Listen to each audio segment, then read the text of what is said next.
If we think about hyperinflation, there's not actually a strict definition that's universally accepted for hyperinflation, but it's certainly a phenomenon where there's very high and typically accelerating inflation, price inflation that is. That is, the general level of prices, the prices of everything is going up. The prices of final goods and services, the prices of intermediate goods and services used in the production process, the prices of raw materials, including the prices of the inputs such as labour. They're rising too. When the general level of prices is rising, it quickly erodes the value of the currency. And so you've got a picture there of a Zimbabwean gentleman carrying around some money to go shopping. Although there's no strict definition, a common working definition that's used is when inflation is greater than 1,000% per year. Recession and depression, well, a recession does have a formal definition now. It's at least 2 consecutive quarters of, so half a year, of falling real GDP. That is negative economic growth. Output is falling over this period. A depression doesn't have a formal definition, but so all we can say is that it's worse than a recession. So it's abnormally large and or prolonged falls in real GDP, plus abnormally high levels of unemployment, very high unemployment rates. So just to make the distinction in terms of the unemployment rates, there's unemployment in the Great Depression of the 1930s. There's the unemployment in a recession in the early 1980s, and another recession in the early 1990s in Australia. Obviously, the Great Depression is of far greater magnitude in terms of unemployment. What about stagflation? Well, so stagflation was a term that was invented in the 1960s in Great Britain, and it refers to a combination of stagnation, or a recession, and inflation at the same time. So you take the stag part and the flation part and put them together to get stagflation.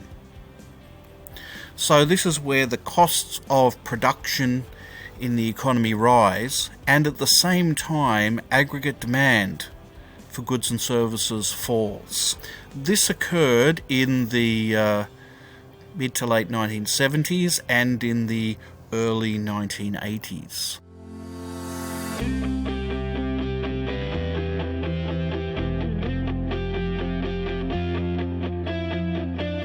Obviously, this is to some degree a subjective matter. How would you rank these 3 terrible phenomena? Depression is normally regarded as the most serious of the 3, and that's because it involves such a high degree of mass unemployment and therefore human misery. And depressions tend to last for a considerable period of time. They're not just 6 months to a year or something like that. They can often drag on for a few years, and the unemployment rate can remain relatively high for a very considerable period of time, unless something happens like occurred in the middle of the 20th century, where there was a war, a world war, which pretty much brought an end to the high rates of unemployment in many developed countries. Hyperinflation, on the other hand, might also be thought of as a terrible scenario because the value of people's money collapses. But it need not be in itself, at least theoretically, a really misery-inducing phenomenon, as long as people's wages are rising as fast as the prices of consumer goods.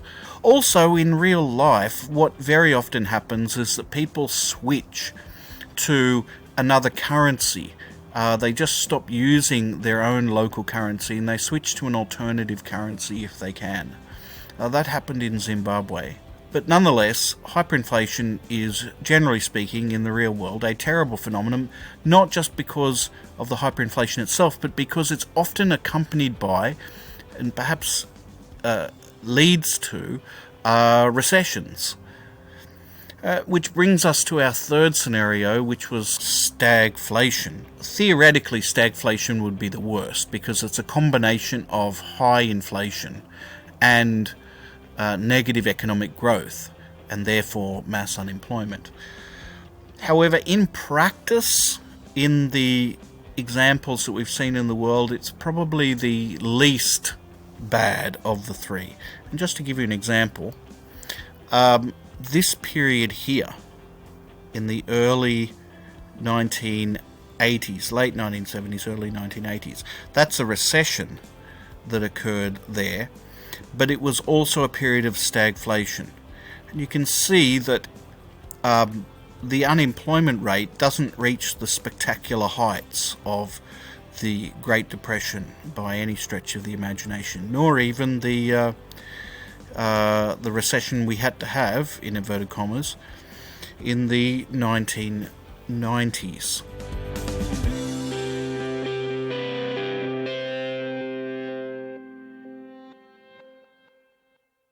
People will talk about the good old days when things were cheaper, and they long for those golden years when everything was cheaper. That is, they wish that the prices of everything fell.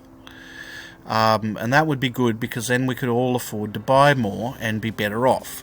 Well, no, this is not a good idea, because deflation isn't just about the prices falling for the goods that you happen to put into your shopping basket. It's talking about the prices of all things in the economy, and that includes the price of labour. So wages fall as well. Now, one of the effects of deflation is that it can result in a decrease in consumption spending on durables if households expect further falls in the general level of prices. So you might think, well, I won't buy a plasma screen TV and a new washing machine and a new iron and a new oven and a new computer and a new car. Now, I'll wait for prices to fall even further. The problem is that means no one's spending money. And when people aren't spending money on these consumer goods, then obviously firms can't continue to employ people to stand around not selling products. So it can result in layoffs as people are delaying their consumption spending. But I say the question is about why is it important for a credit-based economy? Well, when deflation occurs, the general level of prices falls, prices of everything starts to fall, then the real value of debt burdens rise, and the real interest rates that people have to pay for new loans rises as well. And this is true for households and for businesses. And therefore, it tends to result in a fall in investment spending. It's entirely possible also that there will be people who have taken on a debt burden, which is referring to the amount of money they owe relative to their income. They might have taken on a debt burden which was manageable before the deflation occurred, but becomes unmanageably large when deflation occurs. That is, the amount of money you have to pay back, that remains the same. That's written into a contract. But the amount of money you have to spend, or your incomes in a deflationary environment, will tend to fall.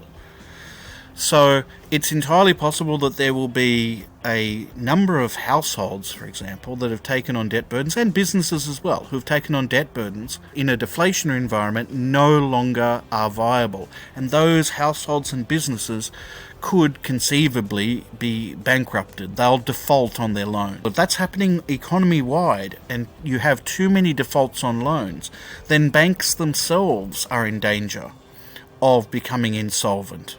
In which case, either they would become insolvent, and then, because the Australian banking system is so concentrated, it would lead to a collapse in the financial system altogether, or the Reserve Bank of Australia would have to provide liquidity to those banks.